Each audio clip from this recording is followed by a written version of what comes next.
Shalom, shalom bien-aimés. Shalom, bienvenue à tous et à toutes. Bienvenue à tous et à toutes, bien-aimés dans le Seigneur. Que la grâce de Dieu soit sur vous au nom de Jésus.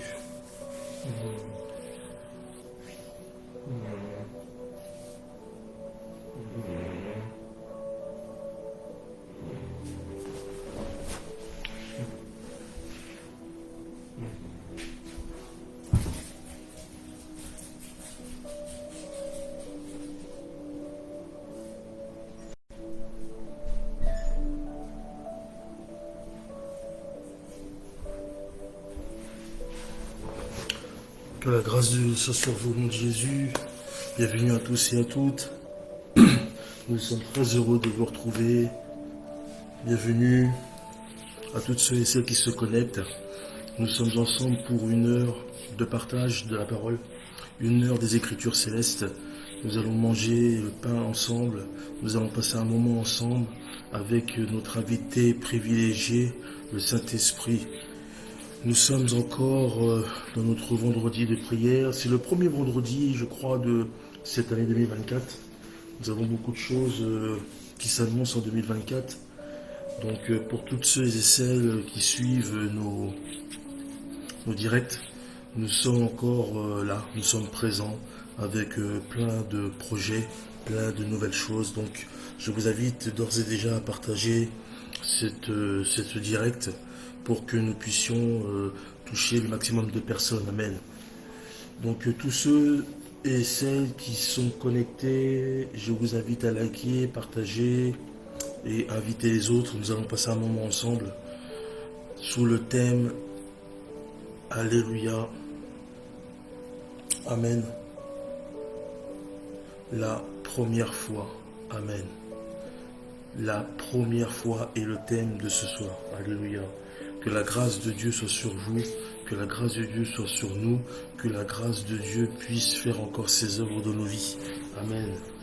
Donc dès que vous avez la possibilité de partager, n'hésitez pas à partager et inviter les autres. Alléluia. Amen.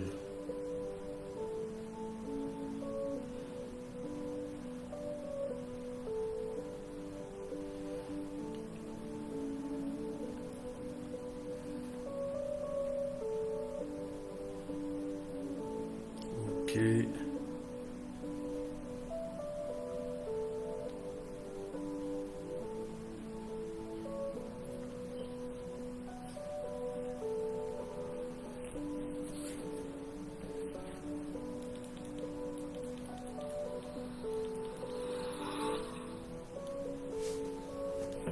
Amen.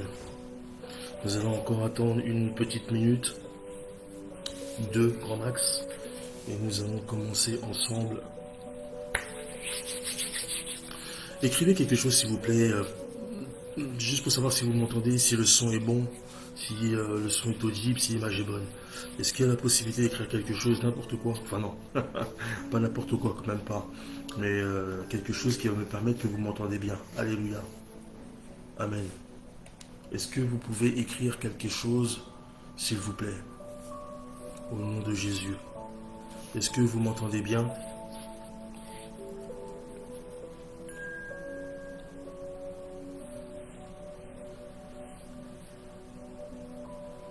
Est-ce que quelqu'un peut écrire quelque chose?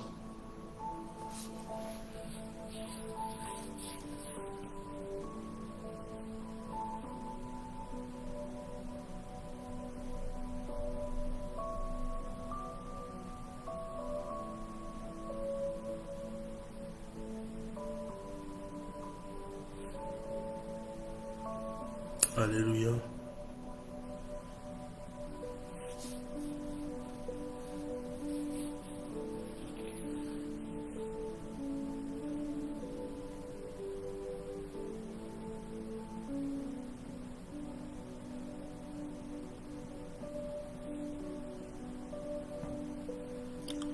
Amen.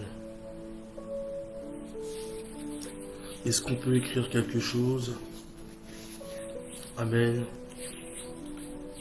Que le Dieu de la Bible se manifeste puissamment, qu'il puisse encore nous encadrer, qu'il puisse encore annoncer des bonnes choses, qu'il puisse encore proliférer sa parole, annoncer une multitude de mots, de bienveillance sur nos vies, sur nos familles, sur nos enfants, sur nos projets. Alléluia, alléluia, amen, amen, amen.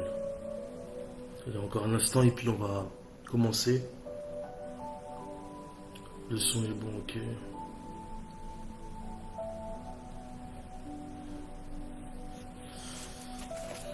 Shalom, la servante de Dieu Lucrèce. Que la grâce de Dieu soit sur toi au nom de Jésus. Amen.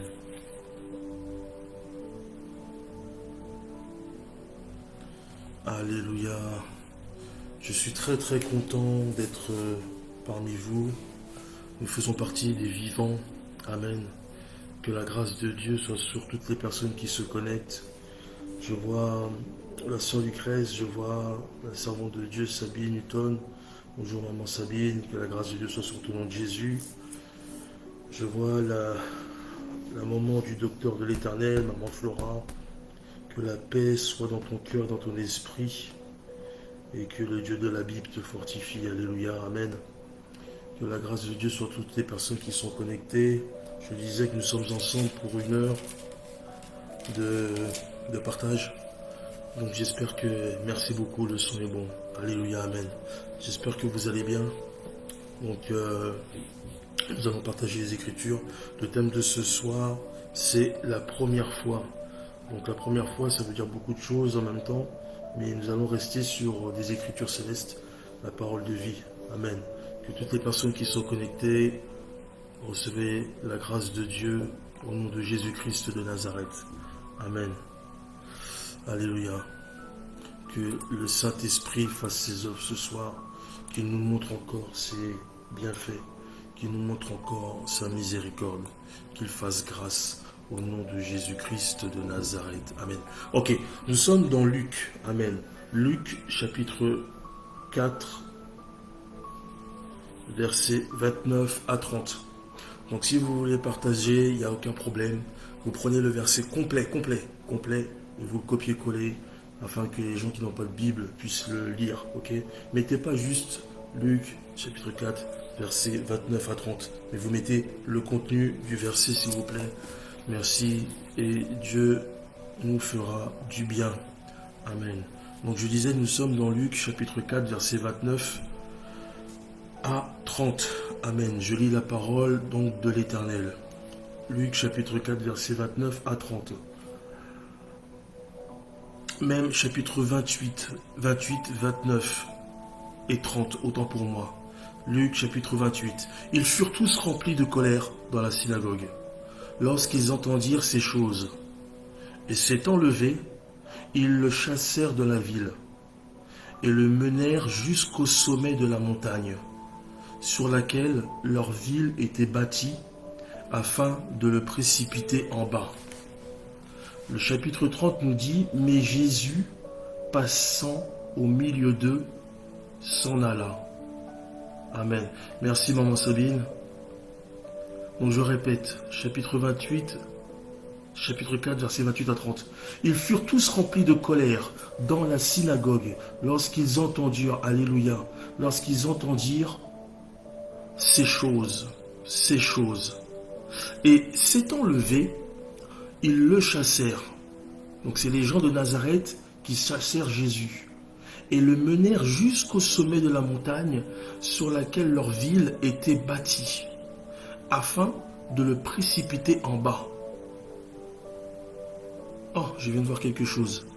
Mais Jésus, passant au milieu d'eux, s'en alla. Amen. Alléluia. Donc le thème de ce soir, je le disais tout à l'heure, c'est la première fois. Alors, on va voir pourquoi, on va essayer de comprendre pourquoi, en fait, qu'est-ce qui s'est passé pour que les gens de Nazareth ont voulu faire mourir Jésus-Christ de Nazareth. Amen.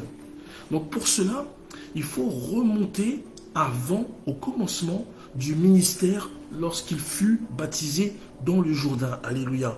Donc la Bible dit que Jésus était rempli, amen, du Saint-Esprit On peut lire ça au début du chapitre 4. Jésus, rempli du Saint-Esprit, revint du Jourdain. Alléluia. Donc, lorsque Jésus est revenu du Jourdain, donc se faire baptiser donc, du Saint-Esprit, et il fut conduit par l'Esprit lui-même dans le désert pour être tenté par le diable pendant 40 jours. Amen. Suivez-moi bien, parce que c'est quelque chose qui est très très intéressant. Avant le baptême, donc de Jésus, tu remarqueras, alléluia, qu'à aucun moment, je dis bien à aucun moment, dans la Bible, on mentionne que Jésus a été tenté par le diable de quelque manière que ce soit. Amen. Pourquoi? Parce que lorsque tu ne connais pas Dieu, ou que tu ne marches pas avec Dieu, lorsque tu es dans l'ignorance, en fait, ce qui se passe, c'est que le diable, il ne va pas t'attaquer. Le diable, il ne t'attaquera pas parce que tu es inoffensif. En fait, pour lui, pour le diable, tu n'es pas intéressant. Amen. En fait, quand tu es encore dans ce monde et que tu n'es pas encore revenu dans la bergerie, alléluia, il va te laisser faire tout ce que tu veux, tout ce que tu as envie. Donc ta vie est celle que tu as, amen, aujourd'hui. Alléluia. Une vie, en fait, avec des hauts et des bas. Une vie sans Dieu. Une vie sans connaissance. Une vie sans l'assurance de la vie éternelle. Une vie sans le salut. Alléluia. Donc, tant que tu restes, amen, dans les ténèbres, alléluia, pour lui, ça va. Donc, pour lui qui? Pour le diable, ça va. Il n'y a pas de problème. Tant que le péché est ton quotidien, pour lui, il n'y a pas de problème. Il ne se sent pas inquiet en réalité. Il est même, je dirais, il est même à l'aise. Parce qu'il n'y a aucune menace en face de lui. Alléluia. En fait, c'est comme Goliath à l'époque, quand Goliath il se présentait, amen, il se présentait pendant 40 jours. Je ne sais pas si vous imaginez, pendant 40 jours, Goliath se présentait devant le camp d'Israël, mais Goliath n'avait pas d'opposition. Goliath, en fait, il était sans adversité, amen. Goliath, il était confiant, jusqu'à ce que pour la première fois, au nom de Jésus-Christ de Nazareth, pour la première fois, il y a une personne, amen, qui lui a fait face en le menaçant, alléluia, une personne qui lui a fait face, mais pas que, quelqu'un s'est dressé contre lui. Une personne est venue mettre fin à ce harcèlement, alléluia. La Bible dit que Jésus fut tenté pendant 40 jours, amen. Pendant 40 jours, donc, Jésus fut tenté. Mais pendant que Jésus fut tenté, pendant tout ce laps de temps, il est dit qu'il n'est pas resté là à subir les tentations. Alléluia. Il n'est pas resté là à subir les assauts du diable par ses multiples tentations. Non, non, non, non, non, non. Il est même dit que la Bible dit que Jésus, il est rentré pendant donc ces 40 jours de tentation en jeûne. Il n'est pas écrit prière. Pourquoi? Parce que, vous savez, en tant que chrétien, lorsque vous jeûnez, ce n'est pas un jeûne médical. Lorsque vous êtes chrétien, vous jeûnez, donc il était évident pour la Bible de dire qu'il est rentré en jeûne, mais en prière. Amen. Donc lorsqu'on fait des jeûnes, nous sommes en jeûne et prière. Ça va comme Adam et Ève, ça marche par paire, jeûne et prière. Donc il est dit que Jésus, il est rentré pendant 40 jours, amen, en jeûne et prière. Alléluia. En même temps qu'il fut tenté par le diable. Amen. Donc en fait, qu'est-ce qui se passe? Jésus dira même, un peu plus tard, à ses disciples, mais cette sorte de démon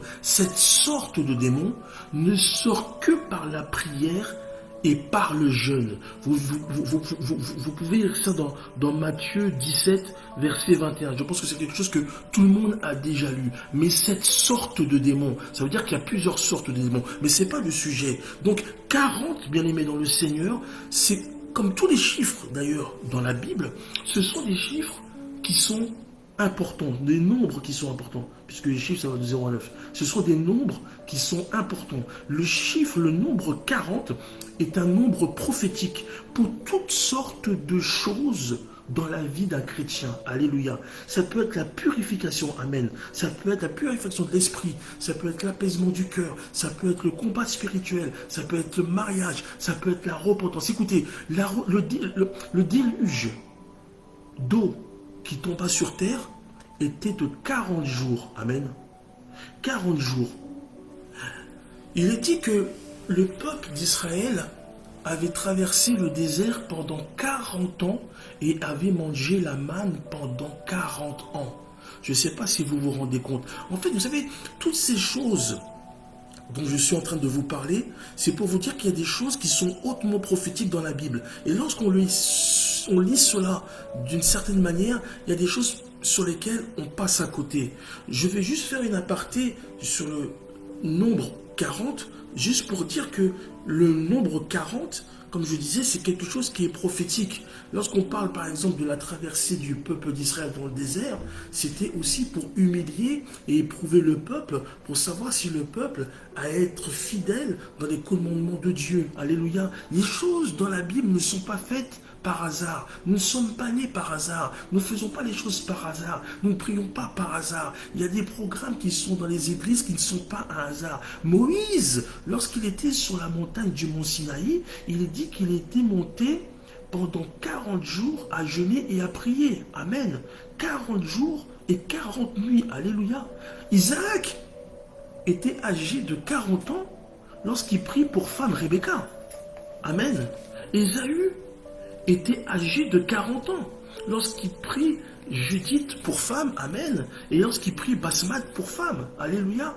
Le chiffre 40, c'est quelque chose qui est important dans la vie des chrétiens, comme toutes sortes de nombres qui ont un aspect et un côté prophétique. Est-ce que je parle à quelqu'un? Est-ce que vous me suivez? Alléluia, amen. Bien-aimé dans le Seigneur, je vais dire à quelqu'un, il y a au moins une fois dans ta vie, amen. Il y a au moins une fois dans ta vie où tu as fait appel à Dieu. Amen. Alléluia. Mais sans penser que Dieu pouvait faire quelque chose pour toi.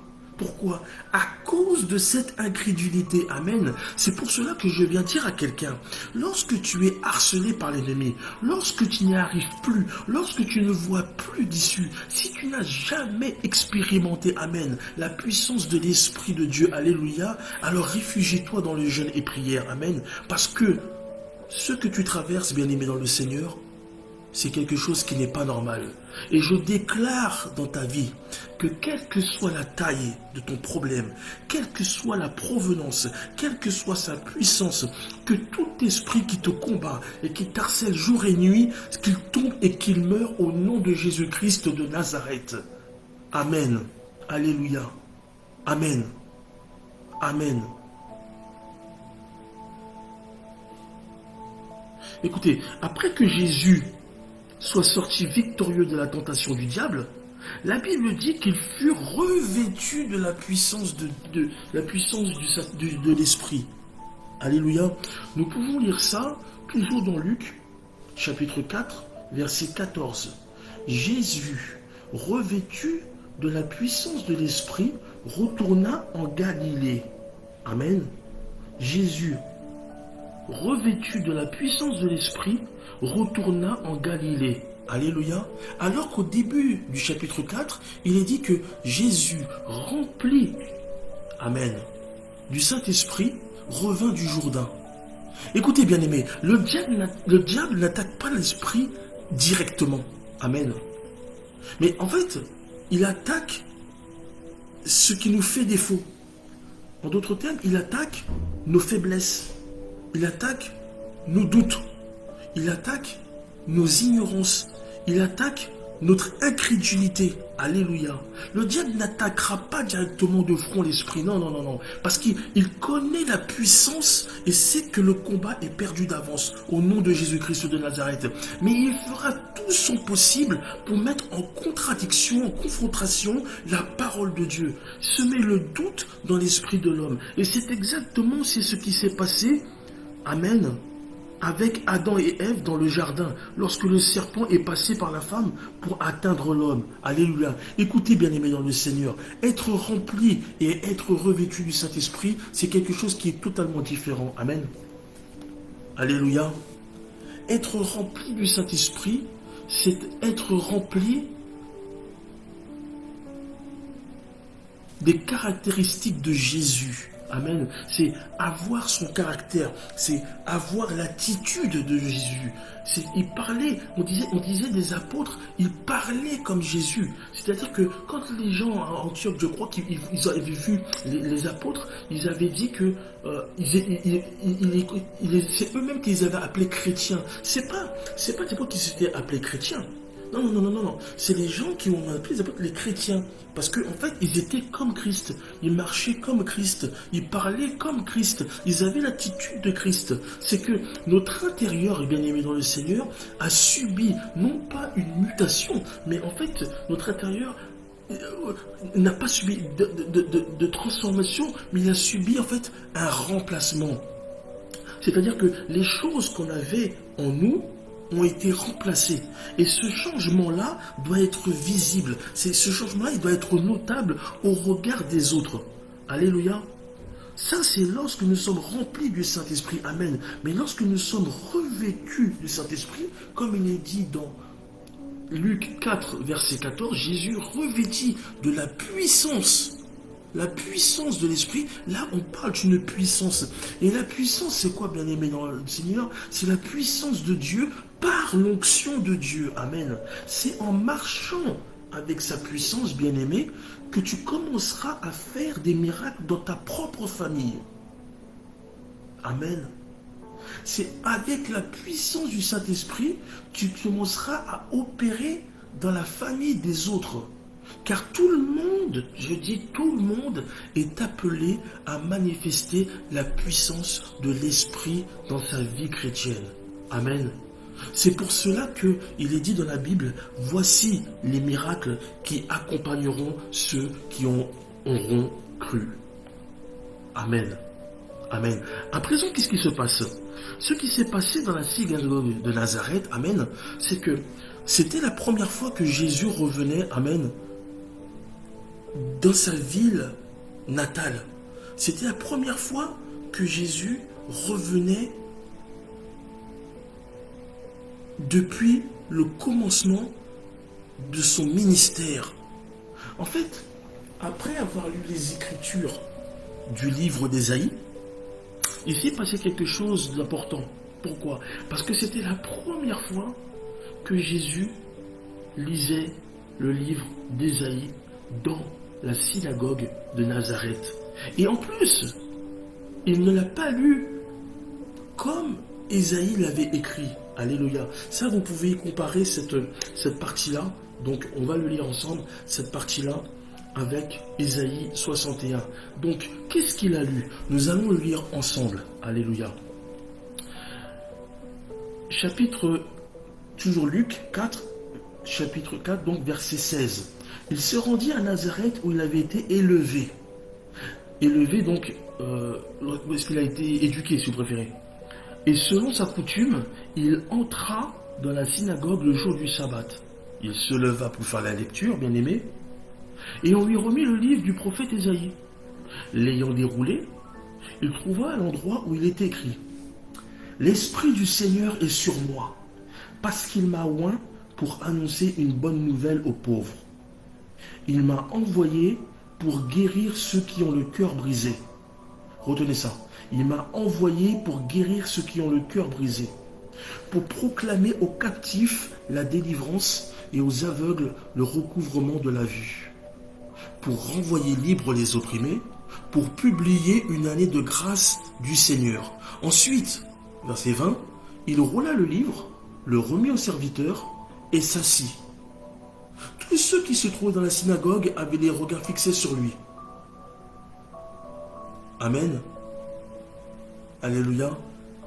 Et il dit, alors il commença à leur dire, verset 21, « Aujourd'hui, cette parole de l'Écriture que vous venez d'entendre est accomplie. » Amen. Amen.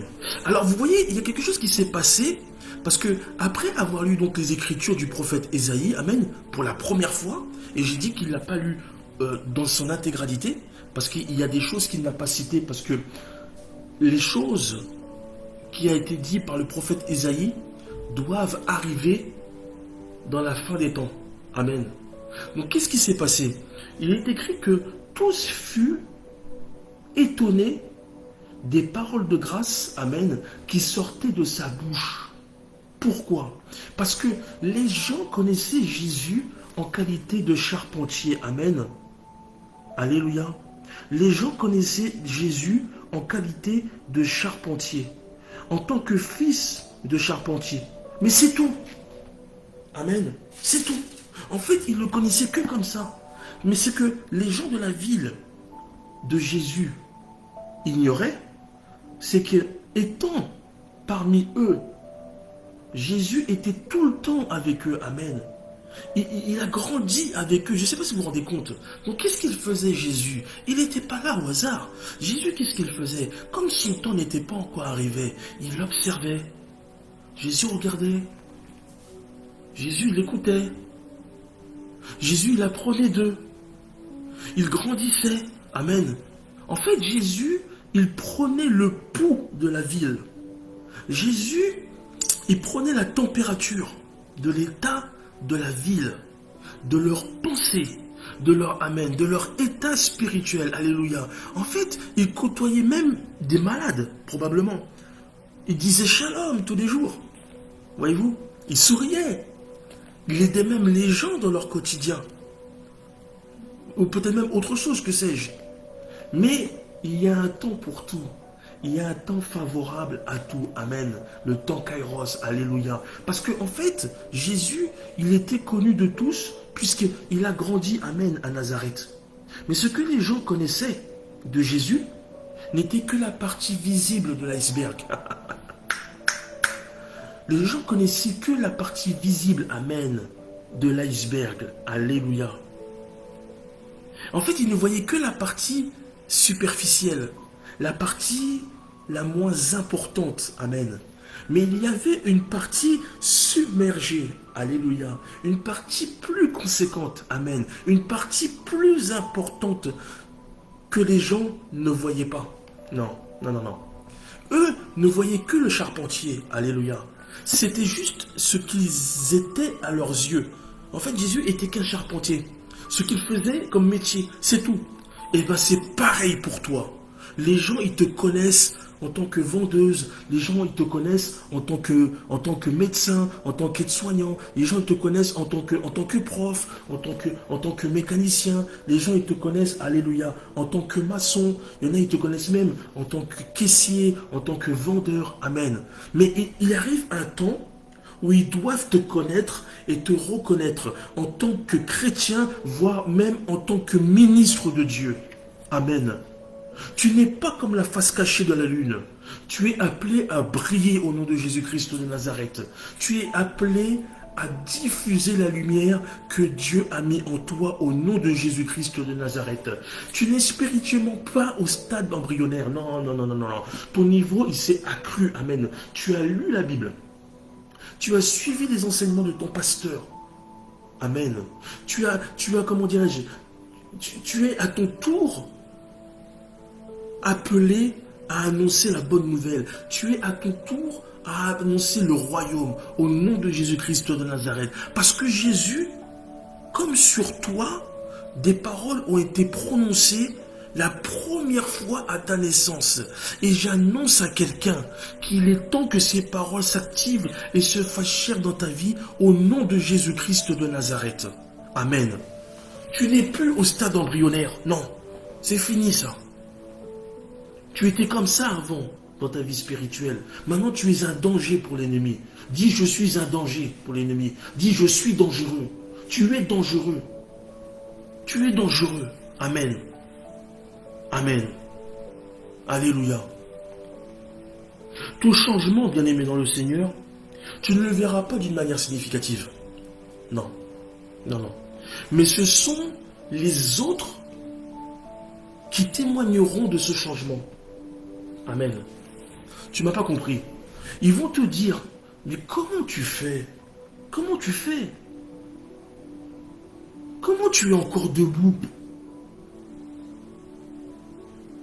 Mais d'où vient cette force? Mais comment tu fais pour avoir autant de courage? Comment à chaque fois tu as un genou à terre, tu n'abdiques pas, mais pire encore, tu te relèves. Amen. Et tu leur diras, c'est parce que mes os sont des tubes d'airain. Amen. Et mes membres sont comme des barres de fer, comme il est dit dans Job. Tu es comme l'hippopotame du Seigneur. Dis, je suis l'hippopotame de Dieu. Dis, je suis l'hippopotame de Dieu. C'est Jésus-Christ qui m'aide à supporter. Alléluia. Qui m'aide à supporter pendant que d'autres souffrent, pendant que d'autres font des allers-retours dans les hôpitaux, pendant que d'autres sont alités. Amen. Alléluia. Amen. Est-ce que je parle à quelqu'un? Est-ce que je parle à quelqu'un? Amen. Alors il est dit que dans la parole, Dieu est esprit et vie. Amen. Dieu est esprit. Et il faut que ceux qui l'adorent en esprit et en vérité. Alléluia. Amen. Alors, quelle était réellement la cause de la colère des gens de Nazareth? Pourquoi est-ce que, Shalom, servante de Dieu, Natacha Bokolé, pourquoi est-ce que les gens ils se sont mis en colère contre Jésus-Christ de Nazareth? Pourquoi? Amen. Pourquoi les gens se sont mis en colère? Je vais vous le dire. En fait, ce qui s'est passé, c'est que, en réalité, tant que les écrits restent écrits, ça ne cause aucun problème. Ah non. Tant que les écrits restent là, ça ne cause aucun problème. Mais lorsque tu commences à mettre en évidence nos vies actuelles, alléluia, d'aujourd'hui, en rapport aux histoires et certains événements de l'époque, alors commencent les complications. Alléluia. Amen. Parce que le Christ reprend l'histoire d'Élie et de Naaman. On va lire ça ensemble. Après avoir donc lu le livre du prophète Ésaïe, nous étions tout à l'heure au verset 21. Alors il commença à leur dire, aujourd'hui, cette parole de l'écriture que vous venez d'entendre est accomplie. Alléluia. Le verset 22, donc de Luc 4, verset 22, et tous lui rendaient témoignage. Ils étaient étonnés des paroles de grâce qui sortaient de sa bouche, et ils disaient, n'est-ce pas le fils de Joseph? Jésus leur dit, sans doute, vous m'appliquerez ce proverbe, médecin guéris-toi toi-même, et vous me direz, fais ici dans ta patrie tout ce que nous avons appris, que tu as fait à Capernaum. Mais, au verset 24, ajouta-t-il, je vous le dis en vérité, aucun prophète n'est bien reçu dans sa patrie. Je vous le dis en vérité, il y avait plusieurs veuves en Israël du temps d'Élie. Lorsque le ciel fut fermé 3 ans et 6 mois, et qu'il y eut une grande famine sur toute la terre, et cependant, Élie ne fut envoyé vers aucune d'elles, si ce n'est vers une femme veuve à Sarepta, dans le pays de Sidon. Il y avait aussi plusieurs lépreux en Israël du temps d'Élisée, le prophète. Et cependant, aucun d'eux ne fut purifié, si ce n'est Naaman le Syrien. Alléluia. Vous voyez, en fait, suite à ça, il faut bien comprendre en fait l'attitude des gens de Nazareth. On voit que lorsque Jésus a lu les Écritures, la prophétie du prophète Ésaïe, ils étaient tous en liesse. Donc Jésus a laissé la chose comme ça. Mais après coup, il est dit que Jésus a parlé de ces histoires-là. Et c'est ça le point culminant. Ce pourquoi ils ont mal agi. Pourquoi? Parce que lorsque le Christ a repris l'histoire d'Élie et de Naaman, en disant que Élie fut poursuivi, amen, Élie fut poursuivi et reçu seulement par une pauvre veuve, alléluia. Et lorsque Naaman était indigne d'être guéri, amen, jusqu'à ce qu'il s'humilie et s'immerge dans le Jourdain méprisé. Alléluia. Je vais vous expliquer. En fait, dans le livre du prophète Ésaïe, dans ce que nous avons lu tout à l'heure, il est dit qu'au passage, donc au chapitre 4 de Luc, le verset 18, la deuxième partie, il est dit « Il m'a envoyé pour guérir ceux qui ont le cœur brisé. » Amen. Il m'a envoyé pour guérir ceux qui ont le cœur brisé. Il, c'est le Dieu le Père lui-même qui a envoyé son Fils, notre Père Jésus-Christ de Nazareth, pour guérir ceux qui ont le cœur brisé. Alors attention, bien-aimés dans le Seigneur, c'est pas parce que c'est la période de la Saint-Valentin, tout ça. On ne parle pas ici des cœurs brisés sentimentalement par une femme ou un homme. Non. On parle du cœur brisé au sens spirituel. Amen. Jésus, en fait, voulait dire qu'il peut faire ce qu'il a fait, alléluia, dans tout le pays d'alentour de Nazareth. Amen. À condition qu'il soit brisé dans leur cœur. Dans leur cœur. Écoutez, nous allons prendre Psaume, alléluia, Psaume chapitre 51, verset 19. Psaume, ok. Psaume, oh, ok. Psaume chapitre 51, si je dis pas de bêtises, verset 19. Amen. Joyez la parole de l'Éternel. Les sacrifices qui sont agréables à Dieu, c'est un esprit brisé. Ô Dieu, tu ne dédaignes pas un cœur brisé et contrit. Amen. Tu ne dédaignes pas un cœur brisé et contrit. En fait, si on doit lire ça à l'envers, c'est ce que Dieu recherche. Des cœurs brisés, des cœurs humiliés. Contrit, c'est humilié. Amen. Donc, les sacrifices agréables, amen, à Dieu, c'est un esprit brisé. Oh Dieu, tu ne dédaignes pas un cœur brisé et humilié. Alléluia. En fait, les habitants de Nazareth, ils avaient compris qu'ils ne pouvaient être nourris ou guéris que s'ils devenaient, amen, que s'ils devenaient humbles et soumis au Christ du Seigneur. Alléluia. Qu'il fallait briser leur cœur et croire que le changement était possible. Mais en fait, les gens de Nazareth, ils ne voulaient pas faire cela. Et donc, ils ont chassé Jésus de sa propre ville. Alléluia. Bon, à la limite, qu'ils ne veuillent pas entendre la vérité, ça peut se comprendre. Amen. Oui, ils ne veulent pas entendre la vérité, il n'y a pas de problème, c'est pas grave. Mais là, ils n'avaient pas comme seul but de chasser Jésus de Nazareth. Mais pire, la Bible dit qu'il voulait aussi le faire mourir. Et c'est là, en fin de compte, où on voit le thème, la première fois. C'est-à-dire que c'est la première fois que Jésus prêchait devant eux. C'était la première fois qu'il roulait le rouleau devant eux. C'est la première fois que les gens de Nazareth voyaient non pas le Jésus qu'ils ont connu, mais le Jésus-Christ, l'envoyé, le Messie, le Seigneur et Sauveur.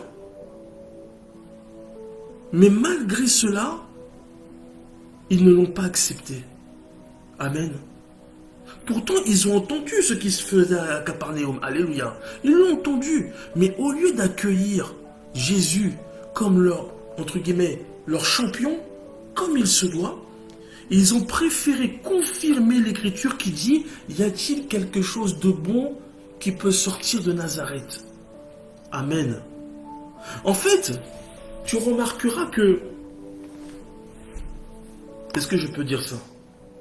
En fait, tu remarqueras que quand nous prêchons un évangile qui ne touche pas à l'orgueil de l'homme, tant que nous prêchons un évangile qui ne réduit pas son estime de soi, de l'homme, qui ne touche pas à sa fierté, qui ne touche pas à son amour-propre, qui ne touche pas à son orgueil, à son égocentrisme, toute l'Église aura un Amen. Alléluia. Toute l'Église feront des applaudissements. Il y a même des gens, vous savez, il y a des gens, ils sortiront de l'église et ils diront, ah franchement là, on a assisté à un super culte, hein. Ah c'était super bien, hein. Franchement là, ah ouais. Mais dès qu'on parle de soumission, et là je parle aux serviteurs de Dieu, dès qu'on parle de soumission du corps et de son esprit, dès qu'on parle de soumission de l'âme, dès qu'on parle ou qu'on appelle à une marche humble et une marche dans l'auto-humiliation, c'est là que l'on voit qu'il y a des gens qui se soulèvent contre l'Église de Dieu, qui se soulèvent contre les ministres de Dieu. Amen. Et c'est là qu'on voit toutes sortes de vidéos dans les réseaux sociaux, des vidéos montages pour nuire aux hommes de Dieu, pour faire du mal à l'Église de Dieu, pour dire des choses fausses, pour dire des insalubrités, des gens qui prennent des heures à bricoler une tête de femme avec un homme de Dieu, ayant des rapports, etc., et qu'on sort. Tout ça à cause de la parole de Dieu. Mais en fait, en faisant ça, ils veulent aussi ridiculiser les églises du Seigneur. Alléluia. C'est pour ça que, bien-aimé dans le Seigneur, tu dois faire très attention. Amen. Tu dois faire très attention quand tu viens à l'église. Parce que c'est une des raisons pour laquelle Dieu parle tantôt comme ceci ou tantôt comme cela. Ne t'habitue pas aux hommes ou aux femmes de Dieu. Parce que, en fait, Dieu, quand il veut te parler, il va te parler en code. Mais toi, tu as la clé pour décoder la parole de Dieu. Parce que tu as suivi les enseignements, tu as lu la Bible, tu comprends maintenant ce que Dieu fait et la manière dont il procède.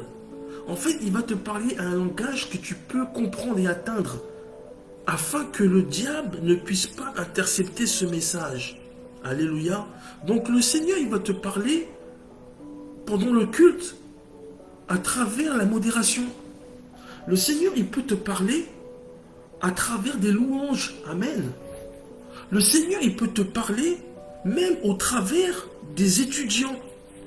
Mais si toi, tu viens à l'église avec ta télécommande spirituelle et que tu commences à zapper, non lui là il est bidon, non lui il est pas joli, non lui il a des trucs sur la tête, alors lui il a sorti sa perruque, ah lui il met des chaussures, lui il met un pull rose, ah lui j'aime pas comment il prêche, lui ça ta, et elle c'est même pas la peine, t'as rien compris, t'as rien compris. En fait Dieu n'est pas dans le design, Dieu n'est pas dans la haute couture, Dieu il n'est pas dans l'attitude. Dieu, il s'exprime par la parole. Une parole qui s'est faite chair. Et donc, par conséquent, si toi tu viens pour écouter juste tel ou tel pasteur, tu vas être déçu. Parce que si tu viens et qu'un jour le pasteur n'est plus là, tu vas quitter l'église. Tu vas quitter l'église. Et tu vas rechercher une autre église. Et ça va être pareil, un même recommencement. Tu viens venir chercher ta délivrance, tu ne vas pas trouver ta délivrance dans cette église-là, alors que toutes les églises, c'est des églises de Dieu. Tu vas aller dans une autre église, et c'est comme ça qu'on appelle ce genre de personnes des prostituées spirituelles. Amen. C'est pas joli, mais c'est comme ça que ça s'appelle dans la Bible. ce sont des prostituées spirituelles. C'est des gens qui vont d'église en église. Alors que le Dieu, c'est le même partout. Amen. Tu ne trouveras pas les mêmes pasteurs. Tu ne trouveras pas forcément le même message parce que chacun a sa vision. Mais en tout état de cause, la parole sera toujours la même. Amen. Donc si tu vas dans l'église et que tu repars comme tu es venu, il y a un problème. Il y a un problème. Écoutez, depuis son enfance, amen, depuis son enfance, il est dit que Jésus s'est attelé à faire ce pourquoi il est venu. Amen. Donc, il connaissait le but de son existence sur terre. Il savait pourquoi il était né. Ce n'était pas un secret. Nous-mêmes, nous avons accès à des informations. Nous savons aujourd'hui pourquoi nous sommes nés. Pourquoi Dieu nous a créés. Encore faut-il être conscient que c'est Dieu qui nous a créés. Mais toi, la première fois que tu es ou que tu as entendu parler de Jésus, qu'est-ce que cela t'a fait? Alléluia. Qu'est-ce que cela t'a fait? Sais-tu pourquoi tu es né, bien-aimé dans le Seigneur? Écoute, le Seigneur te dit ce soir, même si tu n'as pas répondu à son appel la première fois, le Seigneur te demande de répondre à son appel la deuxième fois. Amen. Tu as peut-être pas pensé que c'est Dieu qui t'appelait. Tu as peut-être entendu une voix et tu t'es dit, oh, j'entends des voix, c'est mon subconscient. Ou peut-être que tu vas te dire, c'est mon sixième sens, ce qu'on appelle l'intuition féminine. Voilà, mais il faut que tu reviennes à lui. Il est ton Père, il t'aime. Reviens au Seigneur, bien-aimé. Reviens à Dieu. Tu sais, Dieu te connaissait avant même qu'il t'envoie sur terre. Donc ça veut dire qu'il te connaît. Mais lorsqu'il t'a envoyé sur terre, il t'a envoyé sur terre pour accomplir une mission. Il t'a envoyé sur terre pour que tu fasses ses œuvres. Il t'a envoyé sur terre pour que tu puisses exercer ton service. Alors, je veux bien qu'à un moment donné, tu t'es perdu en route. C'est possible. Mais aujourd'hui, tu connais l'existence de Dieu. Tu sais ce que Dieu attend de toi. Tu sais ce que Dieu veut que tu fasses pour lui. En fait, lorsque tu étais dans l'éternité, nous étions dans l'éternité avec Dieu, il nous a envoyés sur terre. C'est vrai. Afin de récupérer toutes les brebis qu'il a envoyées précédemment avant nous. Amen. Toutes les brebis qui se sont perdues, alors que eux avaient une parole sur leur tête, avaient une destinée prophétique. Donc toi, sachant cela, tu dois faire tout ton possible pour que ta famille, tes voisins, ton voisinage, ton environnement, ton écosystème puissent accéder à la connaissance et qu'ils ne puissent pas périr. Amen. Il y a beaucoup trop de chrétiens ou des non-chrétiens ou des faux chrétiens qui avancent dans les ténèbres encore en 2024. Il y a beaucoup trop de gens qui meurent, qui s'auto-meurent. Je ne sais même pas si ça se dit.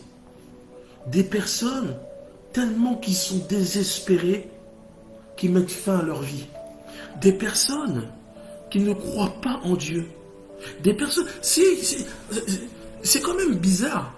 Il y a des personnes qui ne croient pas en Dieu, qui ont déjà entendu parler de Jésus. Donc ça veut dire que vous allez... Écoutez, vous prenez un athée, n'importe quel athée, n'importe lequel, quelqu'un qui ne croit pas en Dieu, même quelqu'un qui est dans une autre religion, vous lui parlez de Jésus, juste Jésus-Christ, il connaît. Il connaît Jésus-Christ. Et pourtant, il n'a jamais lu la Bible. Il n'est jamais allé à l'église. Mais vous parlez de Jésus-Christ, il dit oui, oui, oui, je connais. Il ne va pas vous dire oui, je le connais, il travaille au marché le mercredi soir, ils vendent des fruits et légumes. Non, non, ils savent que c'est le fils de Marie. Amen. Ils savent que c'est le fils de Marie. Ils savent au moins quelque chose sur Jésus. Jésus, c'est pas quelqu'un qui est arrivé comme ça, non. C'est que automatiquement, les personnes ont entendu parler quelque part de Jésus.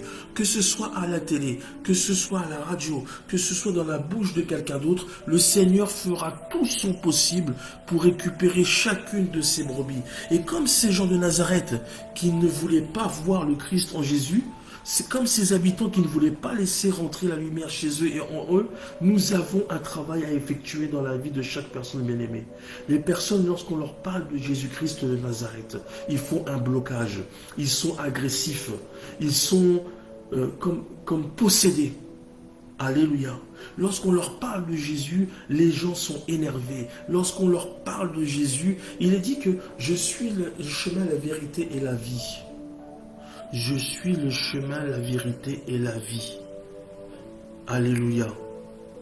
Et vous savez, lorsqu'on parle de Jésus-Christ de Nazareth, pourtant, on annonce des bonnes choses. Pourtant, on annonce la bonne nouvelle. Pourtant, on prêche l'amour, on prêche la paix, on prêche la joie, on prêche le salut, on prêche la repentance, on prêche toutes les vertus de Dieu. Et malgré ça, vous allez quand même trouver des gens, même si c'est la première fois qui vous entendent prêcher, ils vont quand même trouver des choses négatives.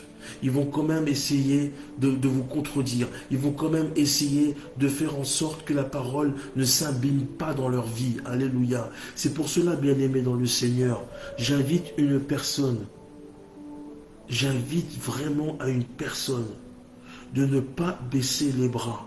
J'invite à une personne de prendre courage, de prendre l'épée de la parole, de prendre le casque du salut, de s'armer de la ceinture, de s'armer au Dieu de grâce et de gloire du bouclier et de partir en guerre contre l'ennemi. Toutes les personnes qui nous empêchent de propager la parole, qui nous empêchent de propager l'évangile, toutes les personnes, même dans notre famille, qui ont conspiré à ce que la parole ne se fasse pas chère, qui nous empêche d'aller à l'église, qui nous empêche d'enseigner à nos enfants que Jésus-Christ est Seigneur et Sauveur. Nous avons un combat à mener et nous devons nous prémunir pour ça. Nous devons nous fortifier ensemble. Nous devons demeurer ensemble dans la parole de Dieu. Nous devons faire en sorte que chaque personne de notre entourage puisse entendre que le Seigneur est vivant, que le Dieu est vivant.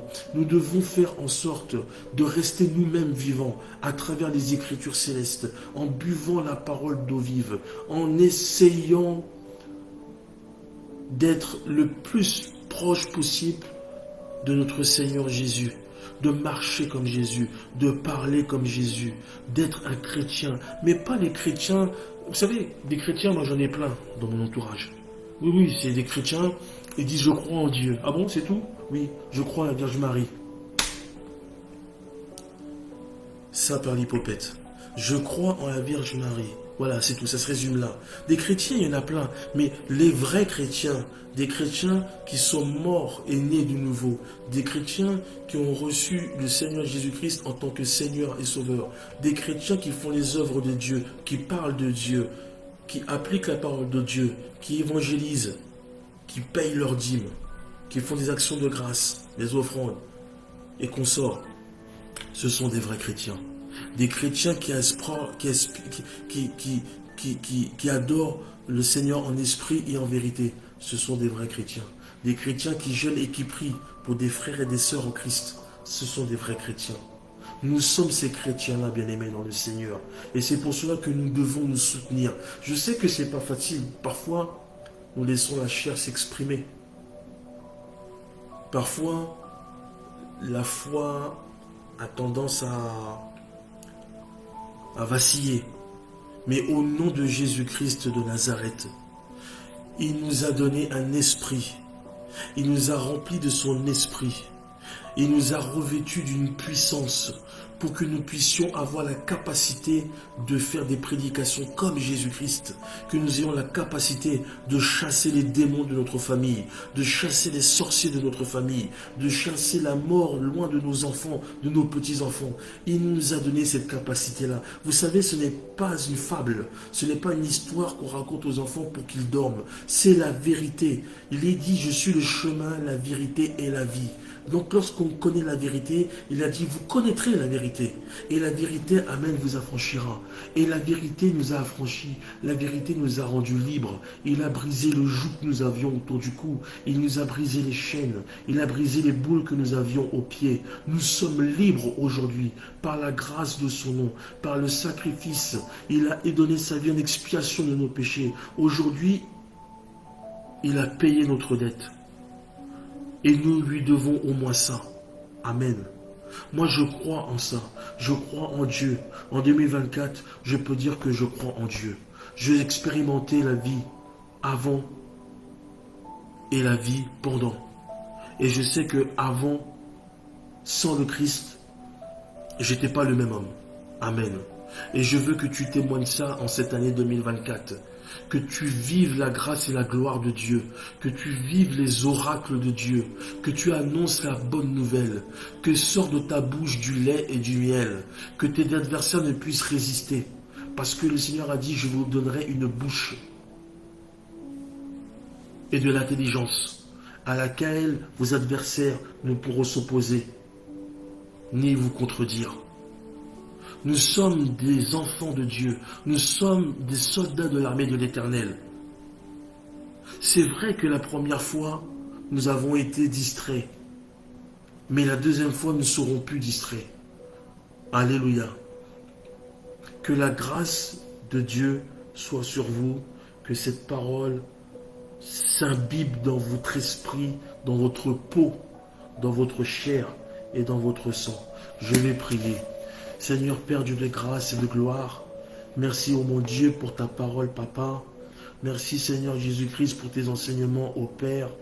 Nous louons ton nom encore ce soir, Saint-Esprit de Dieu, parce que tu es le Tout-Puissant. Tu nous as encore révélé, Seigneur Jésus-Christ, des choses. Tu nous as encore prouvé que tu es vivant et que ton amour éternel et indélébile demeurera toujours. Merci, Saint-Esprit de Dieu, pour tes bienfaits dans notre vie. Merci pour la grâce de ton nom, Seigneur Jésus. Merci, Seigneur, parce que tu es fidèle, tu es véritable et tu es derrière ta parole afin qu'elle s'accomplisse. Ta parole ne reviendra jamais invide, ô mon Dieu, parce que tu es le Saint des Saints, parce que tu es le Dieu vivant de notre Père, l'apôtre Franck Ibarra.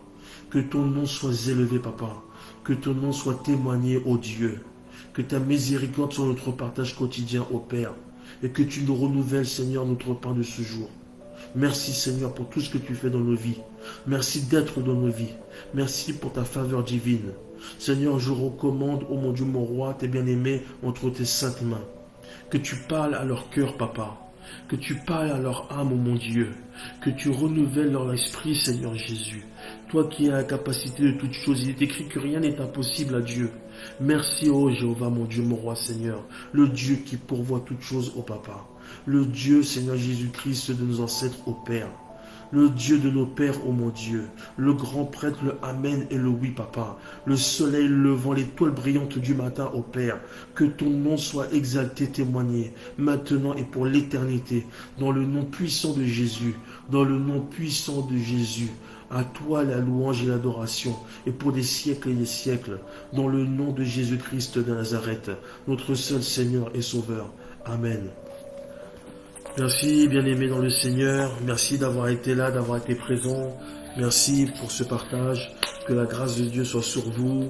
Il est minuit, heure pile. Nous avons essayé d'être ponctuels. Vivez la grâce et les oracles de Dieu. Que cette année 2024, vous viviez les miracles, la guérison divine. Que vous viviez le surnaturel. Que vous viviez des choses encore inexpérimentées de la part de notre Seigneur Tout-Puissant. Passez un très très bon week-end. Que la grâce de Dieu soit sur vous. Shalom à tous. Et demeurez dans la paix. Et n'oubliez jamais que Jésus vous aime. Jésus vous aime. Même s'il y a des personnes qui ont cessé de vous aimer, l'amour de l'Éternel est éternel. Que la grâce de Dieu vous accompagne. Soyez bénis. Shalom.